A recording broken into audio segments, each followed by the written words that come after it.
a preview of the Animal Health and Wellness China Shelter in Changsha in the Hunan province of China. And it was filmed by our guest today, Dr. Barbara Jennifer Gitlitz and Suki Su. Suki Su, who's the director of the China Shelter. So I have the pleasure of speaking to both of you today, and it's very serendipitous because Dr. Barbara Jennifer Gitlitz reached out to me with the idea of filming the podcast while she was in China. So thank you so much, Barbara. That was a great idea. So to give viewers an idea of who you are, Dr. Gitlitz, you are on the board of directors of the Marc Ching Animal Hope and Wellness Foundation. And obviously Suki Su, who's next to her, is the director of the China Shelter. Okay. Yeah. So Dr. Gitlitz is an oncologist currently working with cancer drug development at Genentech and is a voluntary faculty at the University of Southern California Keck School of Medicine. She has given countless lectures in her field of lung cancer research at national and international conferences and is actively involved with empowering lung cancer patient advocates and patient advocacy foundations.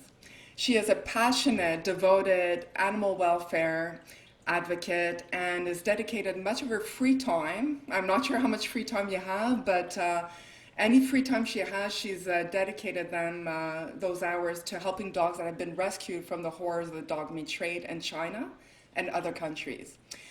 So welcome to the show, Barbara and Suki. Thank you. So in the interest of full disclosure, this podcast was actually scheduled to be yesterday. And we had the podcast yesterday, but I'm sick right now and I was coughing up a storm and I had to interrupt the podcast at the beginning, the first 5 minutes. And when I came back, I foolishly forgot to record. So all that was lost, and it's a shame because it was a great conversation. So I'm so grateful to both of you for your generosity and wanting to host the podcast again. So viewers at home can hear the conversation that we had yesterday. So thank you, thank you, thank you. Our pleasure. It was a delight speaking with you. Thank you. Likewise. So before we get into the details of what the foundation is doing and your work, Barbara, and your specific role on the board of directors, and also Suki, Suki, you have a lot of stories to tell, and I'm sure everyone at home is excited to hear about them. But before, I always try to get a little bit of a personal background history on the guests. And so I'm a little bit curious, for example, Barbara, where were you born and raised, and how did you develop your love for animals? So I was born and raised in New York State. I'm the youngest of 4 siblings, and I have loved dogs from the moment I opened my eyes and observed the world. Probably one of the first words I ever spoke was doggy. I just have they've always just been in my heart, in my soul, and that's, yeah. And so we're assuming from that you had family pets growing up? You had dogs at home? We always had dogs at home growing up. And yes. How many dogs would you say? Like, what were your family pets? Yeah, so we had, a bit of land that was fenced in our yard, and, so we had little terriers. My mom was Scottish, so she loved her little terriers, and we had a shepherd and a Labrador, some breeds, just dogs that I just loved. And, I was a shy child, and, I was always just, go out and play with the dogs. And that was my childhood, my fondest memory, just spending time with my dogs, playing with my dogs. So you connected with animals from the get-go? Always, yes. Absolutely. That's wonderful. And did you always want to become a doctor, or was that always in the plans for you? Or I always loved animals, and it was a veterinarian, it was a doctor, or at one point an oceanographer, anything to do with wildlife and conservation and helping, and somehow medical school, following in my father's footsteps. Okay. You come from a family of doctors. Yeah, and nurses, yeah. Well, what about you, Suki Su? Can you tell viewers at home, were you born and raised in Changsha, where the shelter is located? Yes, I was born from here. and I have a younger sister. And I'm the same. I had a dog when I was really little. And No what would you dogs. call a very little? Like you were five or? Yeah, more Yeah. than five. And Yeah, more than five. your sister is much younger, or what's the age gap? 1.5. Oh, okay. Yeah. And so you grew up with a dog, and I think you told me yesterday that unfortunately your dog was stolen. Can you Yeah. tell us a little bit more about that? Yes, because in the countryside, and the people do steal people's dog for food. Yes. So they stolen my dog, and he got poisoned. Hmm. That's a really old way for people to steal dogs. Yes. How did they poison them? They put something in the food and they throw it at them? Yeah. And you witnessed it yourself, or you heard about it after it happened? I saw. Oh I my was God. all my dogs on the first floor play on the yard, and then he start like vomiting, has lotion, Foam, yeah, like foaming. foam. Oh my God. Yeah. It's a really traumatic memory for Suki. Oh my She's God. I can only imagine. And you were how old at that point? I really remember. A little, little. yeah. Yeah. I mean that is very telling, and I guess it's a reason why you got involved with the dog cat meat trade and trying to put an end to it. I That was really, really hate dog safe. yes, it's horrible.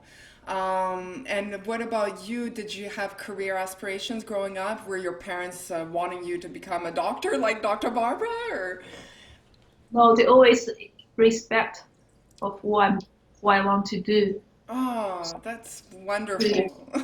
yeah, abroad, they just send me to abroad, and I wanna I wanna to do like a business. They support me to do business, but they always encourage me to be independent and work for Yes. my. To pursue your dreams and your own aspirations. So that's great. I mean, we all want parents like that, right? All right. So, one of my first questions that I ask guests usually is how you first heard about the dog cat meat trade. For me personally, I heard about it through Yulin Dog Meat Festival. That was my first exposure to the issue. Maybe we'll start with you, Barbara. When did you first hear about this dog cat meat trade? I've always heard, as an American, you always hear that people in other countries eat dogs. It was always something new. I do practice kung fu, and I've been to China many times, and the people that I travel with, they were just kidding around with me. They would always say, "Oh, they're eating dogs here in the restaurant in China." They would always kid around with me because they knew how much I love dogs. Yeah. And there was one when in 2015 I was in Chongqing, which is a really large city in China, and my kung fu teacher hurt his back, and we went to a place where they practiced Chinese medicine, and he was getting help. And I got a phone call that my mom just had a stroke, and I needed to come home. Oh my God. And it's almost like the universe was opening up, telling me something, because at that moment I literally walked out of that medicine place, and right in front of me was a market where they were not only selling dogs that were for meat, but they were also, it was like a puppy mill. There was puppies of all different breeds, like you name it. There was puppies of poodles, Oh Pomeranians, my God. Labradors, Shepherds, and then there were other dogs that were older, more type of the street dog type, that were in cages or tied up. And again, my whole universe was just circling around, and that was really when it all, the reality dawned that I had to do something, that this is more than just a notion that people eat dog. Well, I can only imagine. And you were on your way to the airport to go rush to your mom's side. So, but those images stayed with you, I guess. Yeah. So, after my mom did pass, I was able to see her and be with her, but my mom did pass, and after that, I went to on social media. I went to research and try to understand this, and that's how I found out about Marc and the Animal Hope and Wellness Foundation. That they were talking about Yulin, which is, just really a grain in the sand of the whole dog and cat meat trade that goes on 24/7. But, it was clear that, Marc and the foundation were out there trying to raise awareness. So. And you would say that was about 2015 when you first saw that post? Yeah, where I started to follow him. Well, many of my guests so far, I've recorded about 10 episodes so far, haven't released them all, but they all mentioned that it was about 2015 where they first heard about this through Marc Ching's video and images that he posted on Facebook, I believe. So he's done a lot of good things to bring about awareness on this issue. And now if I can ask you, Suki, when did you first hear about this issue of the dog-cat meat trade? You grew up in China, so I imagine you had an idea that it was happening, or? No, till 2016, I read the news on BBC. Like there's article on BBC News, they were talking about Yulin Dog Meat Festival. Oh. And I was really shocked, and lots of people commented and say how much they hate China, hate Chinese. And I feel really embarrassed, so I decided to go to Yulin to say if it's true. Oh. And I say it's all real. It's really happening in China. And so, can you tell us what year was that? Like when you first heard about it on BBC? 2016. Oh, okay. And you decided to go that year to the Yulin Dog Meat Festival happening in June. It happens every June. I mean, most people know this, but June 21st to June 30th, about 10 days during the summer solstice, and people gather and they drink lychee wine and they eat dog, right? And so you went there and you witnessed it with your own eyes. Yeah. And was it brutal? Like, were they just like, did you witness violence toward the dogs, or was it more like being served up and it was already, the dogs were already killed, or? On the market, they already killed. Okay. That dogs hanging on the table, and but even on 2016, there's lots of like activities against activists. Yes, against dog meat eater. So there's lots of like and the fight. Yes. And lots of police were there, try to make peace. To raise their voice against this. Right. She was saying there was a lot of activists there even in 2016 and a lot of fighting, and the police were trying to keep the peace. Yeah. And were they successful? Probably not. No, some jurists got hurt from, because the media is really disturbed the local people's life, and because not for all Yulin people eat dogs, most of them they don't eat, so it's really disturbed their life, and they feel really disrespected from the outsider people. Of course, especially foreigners, I imagine, because this is how they were raised, and a lot of them make a living from it, right? So they're selling dogs, and this is the family they grew up in, and I imagine it perpetuates the mentality that this is okay. Then you have foreigners coming in and saying, no, this is wrong. I mean, obviously anyone would become a little bit defensive, but I guess from the images that we saw, that we were exposed to, we saw such violence and against a very vulnerable and innocent being. And so I think that's where the outrage comes from, understandably, but you yourself, you were never aware of it before then. So that means it's not as common as some of us might assume. What would you say in China, what is the percentage of the population, would you say, consumes dog meat? Like a ballpark figure, obviously. Yeah, because like a 1 million Yeah. people here. 1.4 billion people in China. Yeah. It's a So small percentage, right? yeah, even if it's less than 10%, it's a Right. small percentage. I don't want to interrupt your questioning, but I think this is a really, really good point. When you look at posts, there's a lot of like racism, there's a lot of criticism of China and Chinese people, Right. but the majority of people don't eat dog meat. The majority of people are not in favor of this. And Yeah. there are so many activists here and people that have shelters that take in dogs that have been rescued from the dog meat trade. And Yeah. people really have to understand this. I mean, I understand that the first reaction that people have to these videos is shocking, and I think it's human nature to get angry and want to fight. Yeah. But we have to have a message of peace and understanding and try to change hearts and minds. Because warring is not going to get us there. Absolutely not. I mean, I understand the knee-jerk reaction because I had it myself. I mean, when I first saw that, it was the first time I was exposed to such outright cruelty. And it does affect you, and then so you're like, oh my God, they're crazy, they're psychopaths, like we start name calling, but absolutely that is not the attitude that's going to bring about resolution.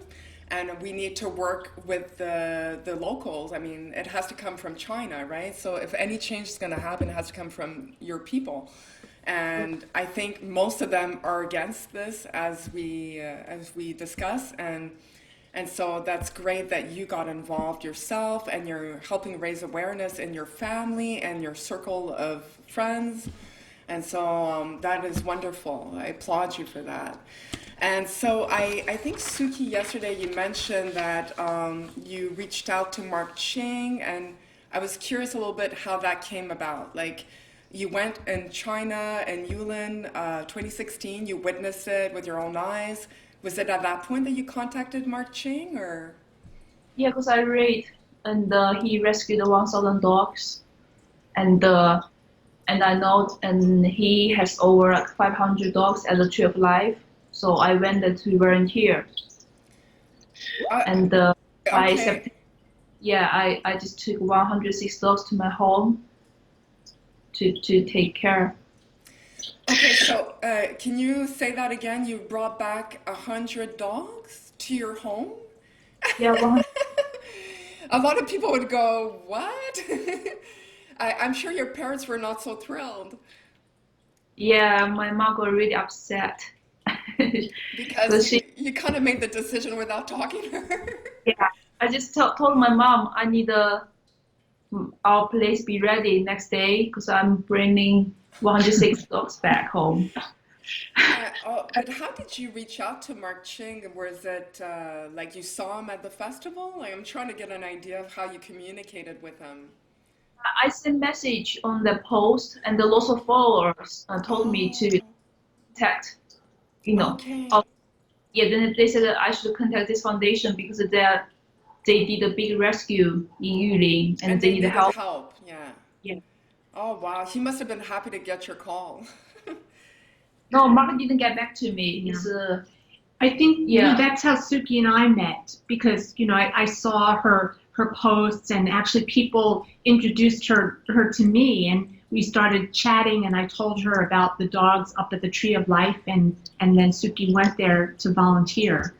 And she was all over the place, from Changsha all the way to Guangxi province, and then the Tree of Life in Guangzhou. Suki just on her own just did all this and just showed up to volunteer. And the Tree of Life is what exactly? It's a monastery, or what is it? Exactly. Yeah, it's like an order of monks, a monastery. Yeah. But I heard, I don't know if it's the same year, but or was it 2017? Because a lot of dogs, unfortunately, were brought to the monks, and the monks don't believe, or they're Buddhist monks, and they don't believe in treating with medicine. And a lot of the dogs, unfortunately, perished. I mean, can we talk about that? I mean, we brought it to the Tree of Life. The foundation sent veterinarians, lovely first to answer the call was a lovely woman veterinarian, Dr. Sunny, and we named a special dog after her. Oh, yes. Dr. Michael. So there were people that were sent there, and they absolutely did vaccinate the dogs. Okay, so that is it's not a true story. I guess it was. I just don't think that they were, maybe as prepared. So what happens after rescue is this. So in China, a lot of these dogs are stolen dogs from people's pets or street dogs. And in China, even people that love their dogs just as much as you or I or anybody, it's just not common to vaccinate them like we do in the United States against parvo and distemper. So these dogs get all bunched together, then they get rescued, and they're exposed to these viruses, and then maybe a week after their rescue, they all become terribly ill. You have to be prepared, and everybody learns, and to be prepared for that. And so as soon as the dogs were becoming ill, there was a message sent for help, and our foundation did send help to them. Okay. And a lot of people from China donated fans and medicine. They saw that plea for help. So the Chinese people rallied, and our foundation rallied, and absolutely got the dogs the help that they needed. Okay, so that's wonderful. I mean, I'm very happy to hear that. And that was in 2016 or 2017 at that point? 16. Okay. Yeah. And so you went to the Tree of Life, and you brought back 100 dogs to Changsha. Yeah. You were living in Changsha at the time? Yeah. Okay. I was working in Shenzhen. So I was working in Shenzhen in a company, and but I quit my job because, yeah, You're all in. You're all in. It's black or white for you. yeah, That's yeah, wonderful. Yeah. I guess that's Yeah. why your mom was a little bit surprised. Yes, of A lot of course. Yeah. things changing all of a sudden. But what was it like when you first brought those dogs back to your home? I mean, you had obviously some veterinarians to help you care for them. yeah. At that point, they're almost healthy Yeah. because it's been 3 months after they rescued Oh, they were and already treated. Okay. already treated. Okay. So it had been a few months. Okay. So your job was just to make sure they had housing and food and water, and the Yeah, foundation helped you with that? yes, Because 100 dogs is a lot of food, I imagine. yeah, Sure. and a lot of food. And a lot of poo. Oh, yes, a lot of that. And Yeah. so you were working alone, or your family all pitched in, I guess? Or... My uncle helped me. Oh, okay, good. And what about your parents? Were they always like, what kind of profession did they have that would allow them to house dogs like this?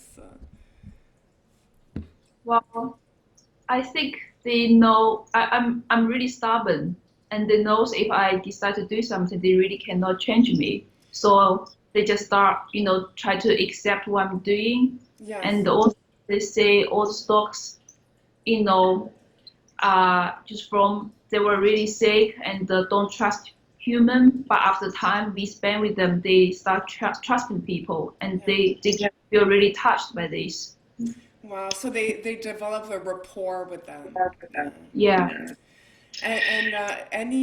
I know that you rescued a few dogs, so can you tell us a little bit about that? Was it from that group of 100 dogs that you took on, like, I think you have 4 dogs that were rescued? Yeah, I, what the Foxy was the first dog I adopted because she was the dog I saw in Tree of Life. You're right. And yeah, she was really like calm and looks really sad. Always stay in the corner, and I Oh, feel sad for her. So I just took her. And and which one is that? Because I think yesterday you named me some of your dogs, and I have Simba, I have Quinn, I have Foxy. Foxy, It's a Foxy. Oh, you have a picture? Foxy. You have a picture? Yeah. Oh, Oh. oh, yeah. Show you.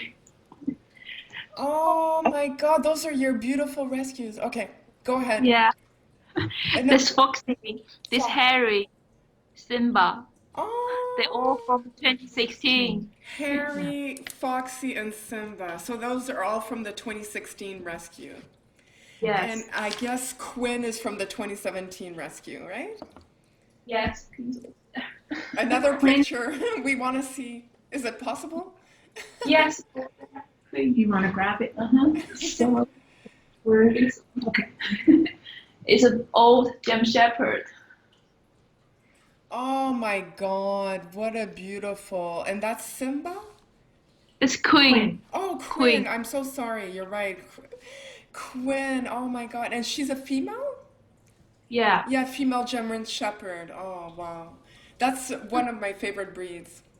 yeah. She had a breast cancer when we rescued her. Oh, yes. And you saw that she had a swollen.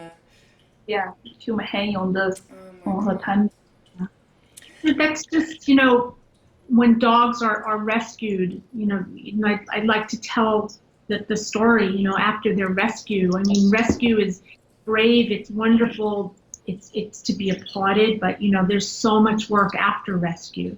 And the Yes. dogs off of the trucks or from the slaughterhouses, and they're very, very traumatized. Like we Yeah. talked about before, they come down with parvo and distemper and influenza and different illnesses from being together and maybe not vaccinated. They have mangled limbs. They have problems with their eyes and ears, and they need amputations of mangled limbs, and they've been exposed to heat or extreme cold and no food and water, so they're that exposure, and they need hydration and antibiotics. So it's a major commitment after a rescue, to help care Absolutely. for these dogs. And then Suki, it's a lifetime occupation. Her and her staff every day. These dogs need to be kept clean and kept updated on their vaccinations and fed and walked, and they're It's a lot of time and a lot of energy, but a lot they're of well. love. Yeah. Yeah, we've created parks and for the dogs here, and everything for their well-being. So as they wait their turn to come to the States to be adopted, they have a good life. Well, speaking of which, I mean, you're not on the front lines per se at the rescue. You're not the one that's intercepting the trucks, but when they bring them back, you're there, right? Dr. Gitlitz, you are in charge of like trying to mitigate, like hydrate them. I mean, can you describe a little bit the process, like the first time you went there as a volunteer? What was it like? So that was when I first met Suki in 2016 after the rescue. I Yeah. met her at a sanctuary up in the hills of Guangzhou. And there was already a veterinary there, a veterinarian and nurses, and Okay. it was just assisting them. In 2017, Right. there, we stopped a truck and did some more rescues from Yulin, and at that point we had our shelter here already established. And again, we had veterinarians that came, Chinese veterinarians that volunteered their time. And we also had a U.S. veterinarian to come, and again, just assisting them so that they can do surgery, all those types of things. I mean, I'm a medical doctor, but I'm able to, hydrate dogs and start IVs and give antibiotics, whatever the dogs need, and take care of wounds, etc. Just help the vets and the nurses. And you, Suki, it was about the same thing. They would ask you, like, I'm sure everyone's a little bit frantic when a dog needs surgery or a dog is particularly sick. I mean, what did they ask you to do? Like, I'd be like, I don't know what to do. What was it like the first time that you were volunteering to help the dogs? What kind of tasks were you doing? At the beginning, I just have to clean the poo, wee wee, and make the cage Yeah. clean. Yeah. Yeah, and feed them, Mhm. and help the wounds, because Yeah. those everyone can help. Right. And these Yeah. dogs are not used to human touch, or is it the case that they were someone's pet, so maybe they are? Like you can probably see the difference, right? Yeah, very. Some dogs are really, really scared. Yeah. All of us beaten by them. They are so scared. Yeah. And how long would you say, like, you're there on hand, like, for how long? Like, how long does that last, that period of time before they can be transported somewhere else? It's like a month or two? After rescue, it's like nonstop. It's like a 24/7 care for these dogs to save Right. their life. And then eventually, unfortunately, some dogs pass no matter what we do. And I have to say the Chinese veterinarians, they don't give up. They really, they treat distemper and parvo. So they really try hard, to save the dogs. So, even when they pass, we know that we've given them every chance. We just want to give these dogs every chance. So Right. that's really But would you important. say it's like a 2-month process in general, or like, is there no definitive line for that, or it depends on the dogs, I guess? Yeah, it depends on the dogs. Also depends on what kind of disease they have. Right. For temper dogs, it usually takes 3 months to completely recover. And Yeah. some dogs has distemper if they like Exposed. it is both late and they might gonna damage the nervous system. Right. Yeah, so That's that's why very, even they are healed, but they still have tics. It's all from distemper. yeah, so Yeah. there's a whole slew of diseases that go beyond the physical. I imagine it's a lot of trauma too, and how to get these dogs socialized. I mean, do you guys have special techniques that you use to? I'll just give you an example. I'm a volunteer for HSI Canada. So they've rescued dogs from South Korea, and they bring them back. By the time they reach us, I mean, they've already been through a whole battery of tests and vaccines, and all. Obviously, you can't fly a dog that's sick overseas. But I will say that we see the difference between day one when they come to the shelter. Some of them are very traumatized still. Some of them gradually they let you feed them, hand feed them. That's always a good sign when they start taking food from your hand. Yeah. And the idea is at one point, not me because I'm like a junior volunteer, if you will, but some of their more senior staff, they will actually go in the crate and sit with the dog to get them used to human contact and human presence. So would you use similar tactics, I guess, to get these dogs more accustomed to humans as a positive influence? Yeah. Yes, yeah. I mean, the Suki has a staff, and her, I mean, every time I'm here right now, I mean, at any moment in time, the staff are walking the dogs, brushing the dogs, interacting with the dogs, feeding the Right. dogs, feeding them in the park.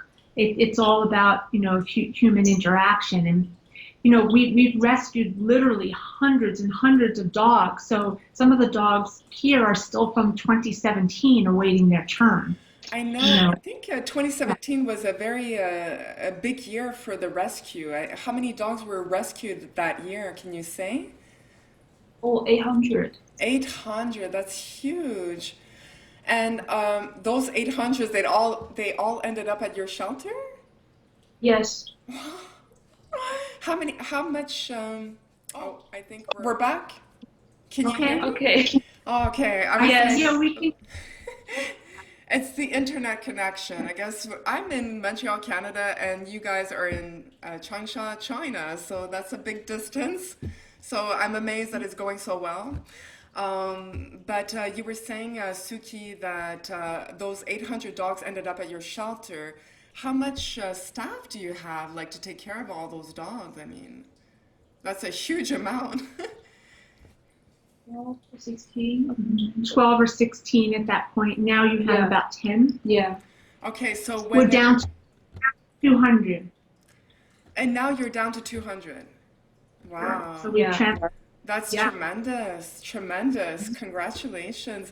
And what is I don't know who between you, I think probably Suki could answer this question better, but what is the application process to adopt one of these dogs like? I mean, do we contact Animal Hope and Wellness in California and then they reach you, or how does it work? Once they're ready, and I send dogs to our rescue in LA, and then we have a adoption Coordinator. a coordinator Right. to help them get adopted. And the So adoption coordinators in California? correct. Yeah. Okay. So when the dogs are ready and they're all well, they've gotten all their vaccines and quarantine, and we obtain USDA certificates and customs entry numbers, everything that they need. And then they land in the United States and come to our shelter. And then even then we give them like a cooling down period, make sure they're okay. They get blood tests and check their stools, everything to make sure they're okay. And then, yes, applications are, we have websites, Dogs of Animal Health and Wellness. I can send you those later. Yeah, on the website you can apply to adopt a dog. And I think you have pictures of the dogs and the characteristics of the dogs so people can apply. But I'm imagining that there's got to be home checks involved. I mean, can we speak about that? Yeah, our adoption coordinator, Megan, does an excellent job. She has volunteers. They do home checks. There's an entire list of things that need to be checked. Yeah. People get a chance if they really want a dog, to correct things, like if they don't have the proper fencing, Right. etc. We really want people, if they have a loving heart and they really want a dog, we work with them, and yeah, we get them adopted. And then we have little get-togethers, every month or so in the park where the alumni can come, and Wow. we contact and send Suki pictures of the dogs with their moms and dads and siblings, and you know. So, can I ask you the reason why you adopt them out? Because I'll tell you something. I've had some comments because people know that I'm involved in this cause, and I'm talking about people that are local here in Montreal, and they say, what a waste of money, like to get all these dogs flown overseas to the United States when they could be adopted in China. Why do that when you could use those funds and save more dogs? I'll let you comment on that. Like, I have my own opinion, but I mean, you're in the best position to answer that. So, Firstly, most of those dogs, they're not purebred, and most of them are Chinese dogs, and those type of dogs people will eat. And yes. yeah, also China has no animal law, like a welfare law, and I feel scared. I feel scared The dog if could I be victimized again, right? yeah, that's, and also I people are not like, especially in my hometown, and because it's a countryside, and lots of people they walk dogs without leash, and Yes. also they don't understand how much they went through, so they're not like the pet. They need more patience and more love. Right. So I just worried, Well, but I I I I echo that sentiment. That's what I tell them. It's not exactly safe for a dog to stay in China. I mean, we all know there are parts of China that don't eat dogs, but the reality is there are no animal welfare laws, and that dog could fall victim to another kid dog napping, right? They're dog thieves. I mean, this is how they make money. I think they get something like $50 per dog that they bring or something. So it would be a danger for the dogs to stay in that area. yeah. Yeah. Here. Yeah, it would be really difficult for Suki to find and vet potential owners. I'm Right. sure they exist, and we see people walking dogs in the park. Yeah. It's a big job to do, like what our adoption coordinator in the United States does, home checks and follow-ups, and Yeah. it's just a really huge job. Yeah, and also I have some people come to shelter say, "Can I adopt a dog?" But the first question is, "Do you have any breed?" So when I hear this question, no, this is not the person I want to, adopt a dog to. No, So this, so that's indicative that they're not in there to love a dog. It's really more like a goal or mandate. great. Yeah. I have to say, the Chinese village dogs, the Chinese street dogs that we rescue and take pride, that we don't care whether they're mixed or whatever. They're wonderful, wonderful dogs and wonderful pets. I would tell anybody that. I have two that I've adopted. They're really smart, they're really cute, they're really loving. You can take, some of them are more traumatized than other, but if you can take the time to really, get them to calm down and trust, they're just little fairies, just delightful, delightful dogs. Yes, Yeah. well, I think you said that your first dog that you adopted was from a 2016 rescue, Lucky? Yep, Lucky. Yeah, Suki, she was very, very sick with distemper, and like I said, we did have a vet and nurses on the mountain helping, but she was so sick, and Suki and I brought her to a local veterinarian in the town, and Right. I just looked at her and promised her that if she would get better, that she would be my baby. And So, she got lucky. And indeed, and your other dog that you adopted was from a 2017. It's Red Bean, or Red Bean. So yeah. Red Bean was actually 2018. Our shelter, we had so many dogs, our shelter was full, so we didn't do our own rescue. But the Okay. monks of the Garden of Life, they did a large rescue in 2018, 500 dogs from Yulin. And Wow. Suki and our friend, and our friend Zoe from Rushton in England, we went just to help, to help Okay. care for. And one of them was this little dog, Red Bean, that we all fell in love with, and Suki brought her to our shelter, got her some more medical care, and then brought her to me in December. Yeah. So, Well, Barbara, maybe before I post the podcast, you could send me pictures of your beautiful dogs and I can include them in the podcast. Because we got to see Suki Su, so it's only fair that we would see your dog.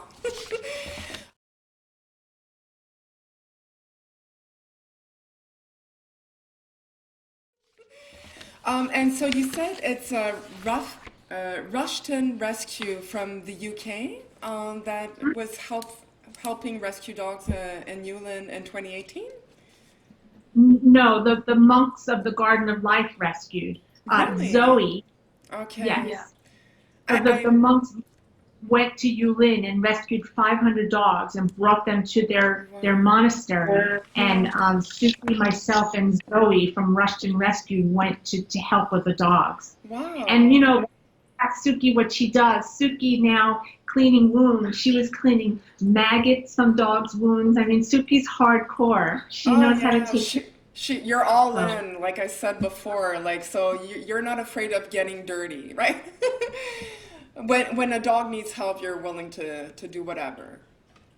Yeah, we Wow. were relentless in caring for them. We just did everything that we could to Well, help. it's great. I didn't know that the monks could do that. Like, and anyways, in my mind, monks like they pray and they meditate, but I didn't think they would actively pursue like a rescue like that. So that's great. Are they still doing it? Because one of my questions when I first learned about obviously Yulin Dog Meat Festival, and you would see Marc Ching, he did many trips between 2015 and 2017.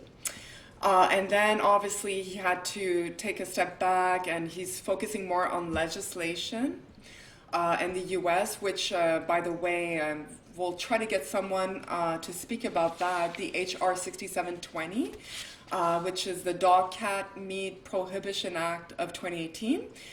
So basically, that act made it illegal to consume dogs and cats in the United States, right? Right. So basically, it's part of the agricultural bill, and it prohibits. So it's a federal law now in the United States. So it's not a huge problem eating dogs and cats in the United States. But if we don't have a law prohibiting it in our country, how could we reach out to other countries and say, please make this illegal? So Absolutely. that underlie that. And so we also have animal hope and legislation now, and that you can speak to them and learn about the California Yes. First Well, I think Planet. you recommended that I speak to, is it Veronica? I think, Yeah, no, Veronica Rathkine, right? So she is kind of the head of this legislative division of Animal Hope and Wellness, and correct. she'll be, Yes. But, we are still rescuing, our foundation in the United States, we're still, our mission is to rescue, the Right. tortured, abused dogs. And, we continue to do that, whether it be domestic in the United States, Right. locally in Mexico, we rescue dogs from the Middle East. Wow. Continue. We respond to natural disasters and the fires. We've rescued hundreds and hundreds of all kinds of animals, horses and sheep and llamas and all kinds of animals that were, left or their owners couldn't get back to get them before they were evacuated. Right. So we continue with our mission. So your mission is to rescue animals no matter where they are located in the world, So you obviously do a lot of your fair share of rescue of local strays. I'm sure there's a lot of strays also in the U.S. There's also a lot of animal cruelty. We know that there's puppy mills, which is really horrific. I've seen documentaries and it's very, very bad. There's also dog fighting, which is still happening in some parts of the States. And Suki, are you aware of these issues? I mean, there's no dog fighting rings in China, I don't think. It's not the same market, right? So, no way. No. At least you don't have that. I mean, we can rescue also here. Oh, yes, you rescue local strays as well. Pet. Correct. Yes. And she's also helped other rescues in China where they've reached out for help. We've taken dogs. Yes. Okay, well, so let's talk a little bit more about the shelter and how that came about, because you reached out to Marc in 2016 and you brought them to your home. I mean, that's a little bit overwhelming. But then the idea came about to set up a proper shelter for Animal Hope and Wellness to have a home base in China. So what was that process like? How long did it take? Can you tell us where you are located now as opposed to before? Before it was in your home, now you have a proper shelter. Can you describe how big this is, how long it took to construct? We had the three buildings. They were like pig farm. Yes. So and then we changed it to the dog shelter. Well, they were abandoned buildings, abandoned pig farms from a long time ago. Yeah. And it took half a year. Half a year only. So by the time Yulin 2017 came along, you already had those shelters opened and functioning. Yes. So that helped you house 800 dogs. I don't think you could have done that with your home, right? If you had told your mom, I'm bringing 800 dogs at home, I don't think that would have worked. Yeah. And so when you say you help other rescues, can you talk a little bit about other organizations you've collaborated with? Can we talk about those organizations? Yeah, the Garden of Life.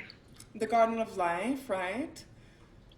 So that's Then there's the Garden of Life, and there was a cull. We talked about this yesterday. Oh, yes. Some large Yes. have culls, and there was a cull in Hangzhou, China, which is actually a lovely large city. It is a large and city, they were culling street dogs. And then there was all these breed restrictions. I believe it's dozens of dogs, like mostly like shepherds, different breeds of dogs, large breeds of dogs, bully breeds, etc. And they're banned. And if they were found, they were literally just confiscated from their owners.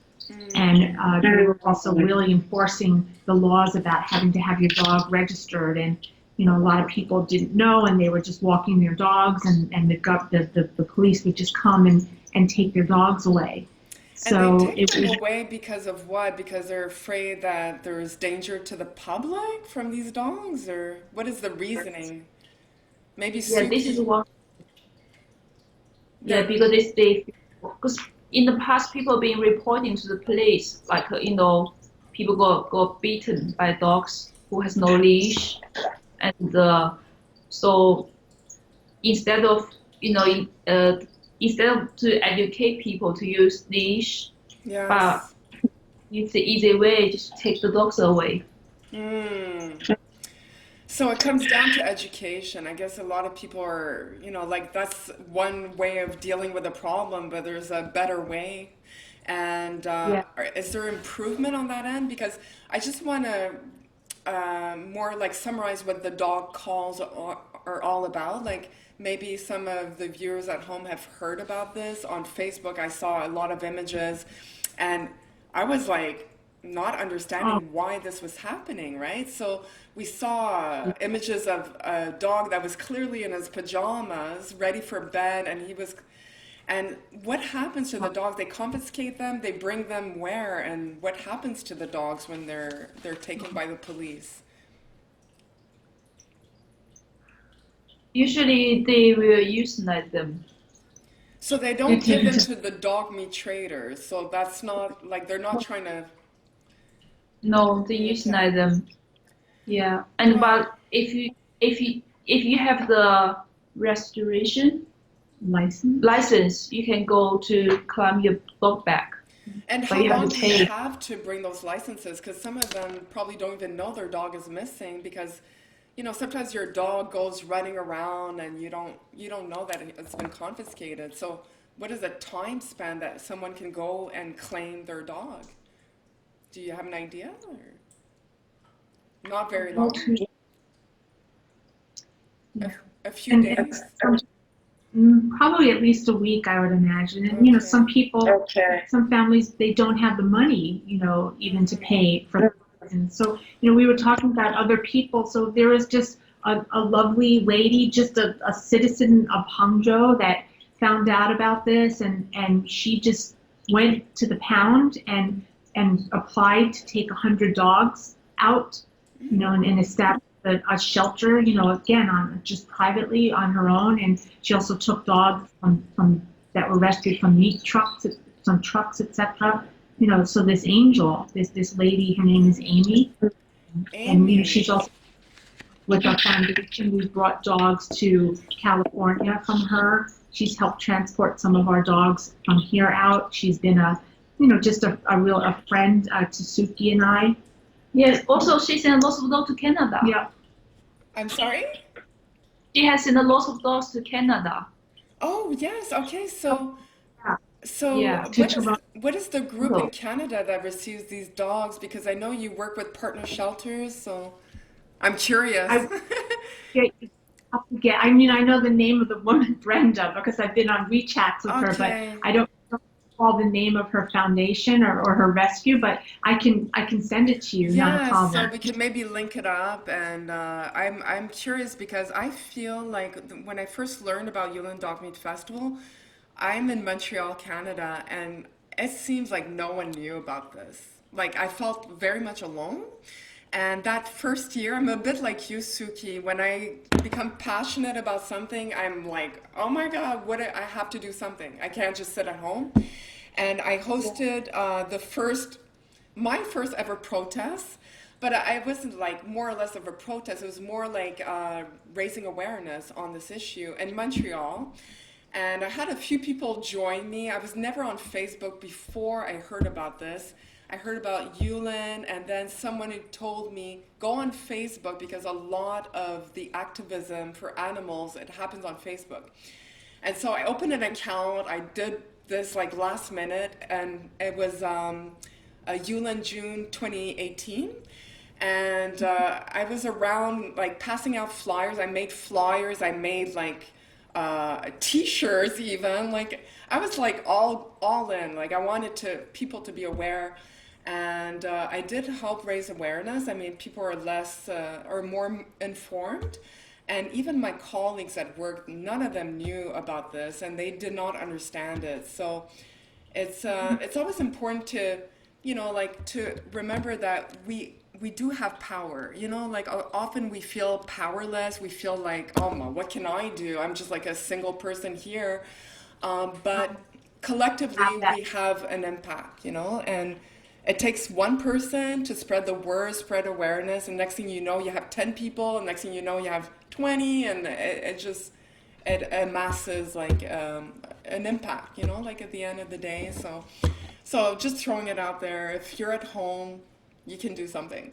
And speaking of which, my question to many of my guests are often is what can regular everyday people do to help your cause? Because often people feel like we're in Canada, you know, why should we get involved? And it's China, let them deal with it on their own.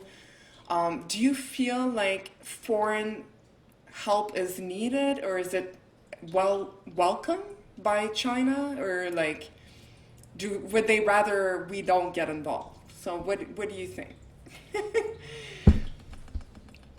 Like, how do you see the foreigners trying to help and intervene? I mean, some of them are not going about it maybe the right way, but how do you personally see it or perceive it? Like, is it seen as a welcome help, or is it more like don't intrude, this is not your country? I mean,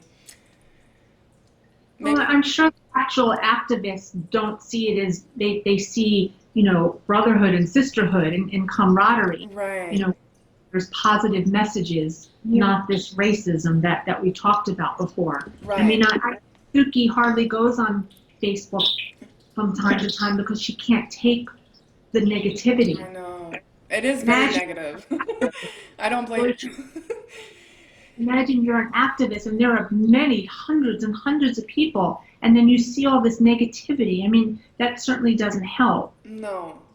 If they can see that I know people get hopeless about petitions, but if they can see that we're signing petitions, that we're spreading awareness, that we're supporting, all their efforts, I think that's really encouraging. And there are animal welfare laws being introduced. It doesn't mean they may not be passed, but so you can say that they're Yeah, every year the government being introduced a law about Mhm. even it didn't get passed, but at least the government people are paying attention to the to Right. the yeah to the animal. And when you say every year, I guess ever since it's been kind of exposed globally, or has it always been the Mostly case? it has been 14 years. 14. 14 And years why every is it not passing after 14 years? I mean, what do you yeah. think is going to take to finally pass a law? Like, why is it keeps meeting a wall? Like, why does it keep meeting obstacles to pass a law? And what kind of law would you like to see? Is it animal welfare law or anti-animal Anti cruelty? yeah. Yes.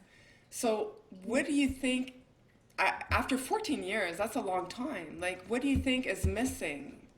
Like, maybe you can both speak about this, maybe. No, I just think it's global. You're talking about social media. I mean, what we passed in the United States. I know in Canada they're trying to, pass laws about dog and cat meat trade. Yeah. I think it's going to be a global effort. I know in Korea, things are happening. They have a democracy. Things might happen a little quicker. I know in several cities of Korea, you cannot slaughter dogs anymore. You can still probably eat them. So there's, Yeah. kind of a fine line there. I know that in Cambodia, there are many people trying to pass laws. I think it'll be just, this international global effort that eventually, China will see. We'll embark upon that same effort. Yeah. Because speaking of which, yes, you're right. We are trying to pass a law in Canada to ban dog and cat meat like they did in the States. And I know the person that started the petition. He's been on the podcast. His name is James Chai. He's originally from China. But he was actually born and raised in Victoria. He's one of many siblings, and he was the first one born in Canada. But he started the petition, and I helped encourage. This summer, I hosted a bunch of events where we were trying to promote the petition. And people always told me, well, we don't eat dogs and cats in Canada. But as James noted in the podcast, he says there's actually has been many instances where there are dogs consumed. And there's one such instance in Montreal. in my own city, I was not aware of this, but apparently there's a Korean family, because we're obviously, Canada is a mecca of many different cultures. We have a lot of immigration, very favorable immigration policies. So apparently a Korean family came here and they've perpetuated that trade, and they eat dogs and cats. And unfortunately, until we have a law, there's not much we can do. So the law is not only important to ban what's happening here, even though it's not at the same scale as in China or Korea, but it's important because laws are there to discourage, certain behaviors. And if there's no law, it's going to be hard to persuade anyone to do otherwise, right? So. And if we don't have those laws in our own country, how could we, criticize other countries? Exactly. How can we go into China and say you should have a law like this? But they're like, do you have a law like that? No. Okay. Well. And also, once we have those laws, through our diplomacy and trade with other countries, we can mention it. Yes, exactly. This is our stance on the topic, yes. And obviously we want to create an international standard, right? So that every country has a similar law. And so on that note, are you hopeful that one day this dog cat meat trade will end? And if so, when do you see this happening? Like, is it going to be in our lifetime, or is it going to take many more lifetimes? I hope in my lifetime. Yes, of Dogs are really the older generation and the young people. Like my friends, they don't eat. But in my age, yes. And also, lots of people eating dogs because they have the old beliefs. Mm. The belief that it keeps them cool during hot summer days and warm maybe during the winter. Yeah. Yeah. So you're saying it's a generational issue, and that as the older generation, obviously passes away, it's going to clear the way to having animal welfare laws probably, and for people to not consume dogs anymore. You believe that? Yeah, I believe. And like we were talking about yesterday, when I watch TV here in China, there's advertisements, and when you see family, there's usually a dog, advertising for, and there's a dog in it, or for products for the home, So I think this whole perspective is changing in the way that people look at pets and companions. And we see just walking here in the park. I mean, there's plenty of people that obviously love their dogs, and it's all over. I mean, people have this wrong notion about China. I mean, people, they love their pets. The police have dogs that help with their service dogs, love their cats and dogs. And, when I was at the Garden of Life, when we were speaking with the head monk, he really believes that within a decade, there will be more animal welfare, and dogs will be, and cats looked upon as companions, and that it will be clear to the world that people in China love their dogs and cats just as like anyone else does in the world. Well, that's great optimism, and we all need it, because without hope we might as well give up now, right? So we need to keep our eye on the prize, as we say, and we need to keep focus and not be discouraged, right? And be kind, please. Yes. I know, Barbara, I understand what you mean, because there's a lot of nastiness, even in different animal welfare groups. It's not just the dog cat meat trade. There's nastiness between vegans, and I find it's nonsensical, because if you love animals, who cares if that person is fighting this cause and not your own? Like, if you love animals, you'd want to encourage that, right? Like, you want to encourage compassion and empathy. And so by shaming them, it's not going to help anything, right? So we're on the same page. Yes. And so I guess before we wrap it up, because I know that you've been so generous at this point, this is the second time we're recording the episode. So I just wanted to maybe uncover some of the costs involved in saving a dog from the dog cat meat trade, and from everything from the initial medication that's needed, the surgeries. On average, how much does it cost for a dog to be rescued and to be brought to the U.S. for adoption? So, what are we looking at in terms of costs? The transport costs, in order to do everything, legally, is around $800 to $1,000. The transportation alone. Yeah. And so this is a big shout out. Flight volunteers are really key. Yes. Because when we have flight volunteers, then their dogs are able to fly as excess baggage. Yes. Then they're literally checked in, like with your bags, as Right. opposed to cargo. If you send dogs out cargo, the costs are at least 3 times higher. Really prohibitive to send dogs. I mean, we're talking about 3,000 as opposed to 1,000, right? So that's a huge difference. So flight volunteers, for people out there, maybe you're not aware, but if you're traveling to China and you're from the US or Canada or another country that has a shelter set up to accept these dogs, you basically can, it's all set up. I'll let Suki explain a little bit the process, because you don't actually have to go pick up the dog at the shelter and yourself bring him to the airport. It's all done by you and the foundation, I suppose. Yes, I will get the dogs ready and send them to the airport. And So yourself, yeah. yeah, and then we have a transport team, and they will take the dogs to and check in, then fly to maybe Shanghai or Beijing to meet the fly volunteer. Basically, the fly volunteer doesn't need to do anything. We have people to have a check in. They just need, when they arrive, they just need to pick up the dog as an animal arrival, then hand over to the foundation that's waiting. Okay. So it doesn't require much, Honestly, it's Scared of dogs or allergic to dogs, the dogs are in their crate. transport crate. Yeah. that's So right. the flight volunteer never really even has to interact, with the dogs.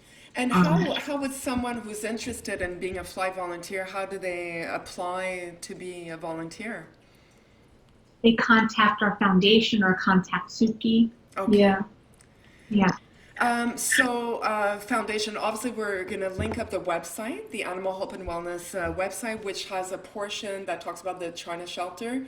And so anyone interested in contributing in this way, which is like not much work on your part, but it can make a huge difference in saving these dogs. So that's great, Flight volunteers are heroes. And if Yeah. they like, when the dogs come and the cargo people come, they can take a really, lovely picture with all the crates to show. And that's great for Facebook, right? Post it on Instagram, and you spread the word and awareness at the same time. So, lastly, I guess we talked about. I'm a little bit curious, Barbara, because you're involved, yet you have a busy career as an oncologist. You have family. I think you have children, a husband, and you have 4 children. You have 3 children? That's my four dogs. I don't have. Okay, so you don't have human children. No. Like me, I have 2 cats. I always say they're my children, but people are like, "Oh, I didn't think you had babies." I'm like, "Yes, I do. They're furry." But my 2 cats are my life. Yes, I love them. And I'm hoping, this is my plan, and I'm hoping it'll all work out. I want to rescue a dog from the dog meat trade. Yes, absolutely. And for me, I know it's a little bit sentimental, and it's not important, like if it comes from Korea or whatever, Cambodia. But in my heart, because Yulin started it all for me, I was hoping it would be a Yulin dog. So I might just have to take a look at the 200 dogs that you have at your shelter. such great, beautiful doggies here. Oh. We're going to keep you to that. We're going to start sending you some pictures. Well, I have to get my husband on board, and our issue is that one of our cats is the male cat. I have a male and a female, and the male cat is very territorial. And in the summertime, we see him constantly like protecting the front yard. And so we see people walking their dogs, and he's like there, like, don't come on my yard. So we might need a little period of adjustment, but I'm sure it can all work out. Because as much as we say cats and dogs don't get along, I think it's like, I don't think it's true. I think they can get along. And we've seen more than enough situations where they get along fine. So. Yeah. We do have cats here at the shelter that were rescued. Okay, so that's another part that take them too. Yeah, two cats from Yulin.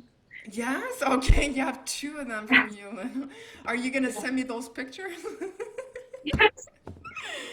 All right, so I guess I will thank you so much for your time. It's been amazing, and I think, did we say in the introduction about the video? Because Barbara is actually going to walk around the shelter and take some beautiful footage from the Animal Hope and Wellness China shelter.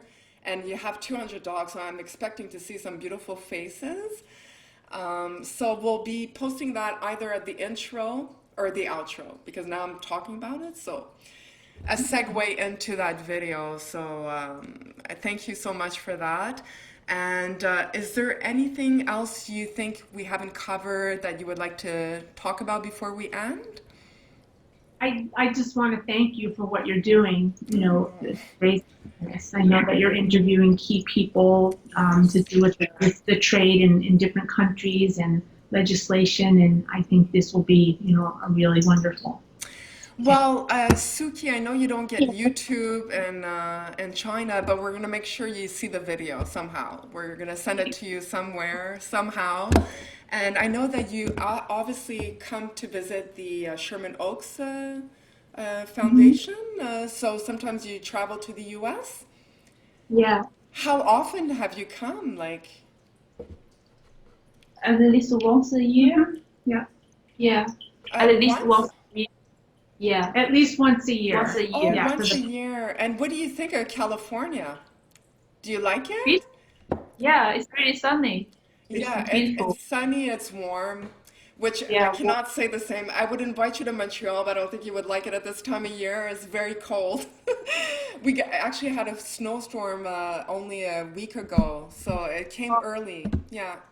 What about you, where you're located? Is it very cold in the winter? Yes. Yes. Cold. Yeah, damp. Damp. Yeah. It doesn't really snow, but it rains and it's a lot. cold. It's damp and cold. Yeah. Is it like that right now, or is it still beautiful? Still quite sunny. Probably 1 month later will be cold.